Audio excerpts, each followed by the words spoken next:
이번 1.2절에서는 수학적인 모형, 그리고 이와 같은 수학적인 모형을 세우기 위한 필수 함수의 목록에 대해서 같이 한번 살펴보시도록 하겠습니다. 수학적 모형화 과정이라는 게 있는데요. 자연 및 사회적인 현상을 함수 또는 방정식을 통해서 수학적으로 표현하는 것을 갖다가 우리가 수학적인 모형, 매스메티컬 모델 이런 식으로 이야기를 해요. 그러니까 우리가 어떤 자연 및 사회적 현상을 우리가 관찰을 하겠죠. 그래서 그 관찰하는 그 양들을 어떤 것이 독립변수고 어떤 것이 종속변수인가 그거를 파악을 하는 거예요. 그래서 그와 같이 종속변수하고 독립변수를 파악을 한 다음에 그들 사이의 수학적 관계를 만들어내는 거죠. 그래서 이와 같은 모형화 과정을 통해서 현재 우리가 관찰한 현상을 이해하고 그리고 미래를 예측하는 것이 가능하다. 즉, 이 미래의 예측이 중요한 내용이죠.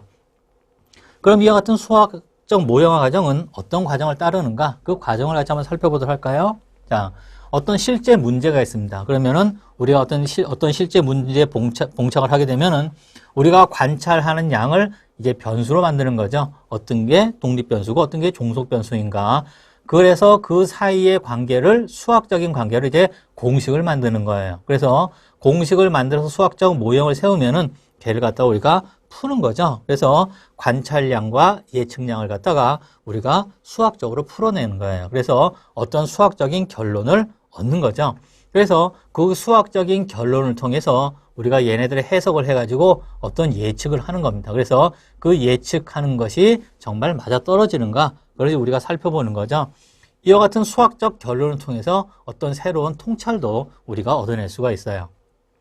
하지만 우리가 어떤 수학적 모형을 세웠다고 해가지고 항상 그 예측이 실제 문제와 일치한다는 보장은 없죠. 또 그럴 경우에는 우리가 관찰한 양에다가 어떤 가중치, 어떤 보정 팩터를 집어넣어가지고 또 다시 한번 수학적 모형을 세워가지고 얘네를 반복해서 실제적인 현상을 가장 그럴듯하게 표현하는 함수나 방정식이 있는지 그걸 알아내는 과정이 뭐다? 그게 수학적인 모형을 실행하는 과정이다라는 거죠. 물론 이제 이와 같은 수학적 모형화는 이상적인 표현이죠. 이 복잡한 사회현상, 자연현상을 갖다가 우리가 하나의 수식으로 표현하기는 여의치 않을 거예요. 이상적인 표현이기 때문에 실제를 좀 단순화시키는 그런 경향이 있긴 하죠. 실제로 우리가 예전에 물리 문제를 풀 때도 뭐 공기정은 무시한다든지 뭐 그런 식으로 우리가 많이 얘기를 했잖아요. 그래서 단순화시키는 모형이기 때문에 한계는 명확해 완벽하게 이런 자연현상이나 사회현상을 수식으로 표현하는 데는 어려움이 있습니다. 하지만 어떤 가치 있는 결론을 유도할 만큼 충분히 정확하기도 하다라는 그런 내용이 되는 거죠. 그래서 어떤 의미가 있는 경향성을 판단할 수 있는 그런 중요한 근거가 될 수 있다라는 그런 얘기가 되겠습니다.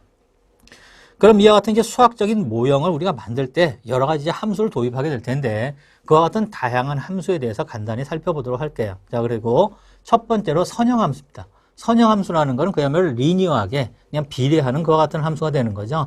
선형 모형에서 채택하는 선형함수는 어떤 식으로 표현이 되느냐?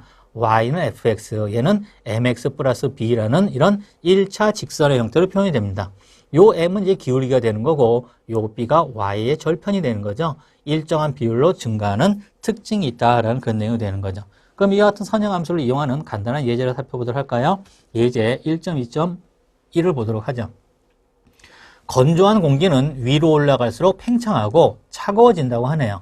지상의 온도는 20도씨고 20도씨, 그러니까 지상의 온도니까 얘는 이제 높이가 0일 때죠. 1km 올라갈 때마다 이제 1km 높이에서는 온도가 10도씨라고 하네요. 선형 모형이 적절하다는 가정하에 온도 템퍼러처 T를 높이 H의 함수로 나타내어라 라는 그런 내용이 되겠네요. 자, 그러면은 결국 온도 T를 갖다가 높이 H 함수로 나타내는 거니까 수평축이 뭐예요? 수평축이 H가 되는 거고 그 H에 대응하는 수직축에 어떤 T가 존재하겠다라는 거죠. 자, 함수로 나타내는데 그럼 우리가 함수를 어떻게 나타낼 수 있을까요? 자, 그럼 결국에는 T라는 게 어떻게 표현이 된다? 얘가 MH 플러스 B라는 이런 형태로 표현이 된단 말이죠. H가 수평축이고 템퍼러처 T가 수직축이 된다는 그런 얘기가 되겠습니다. 자, 우리는 지금 뭐는 알고 있어요?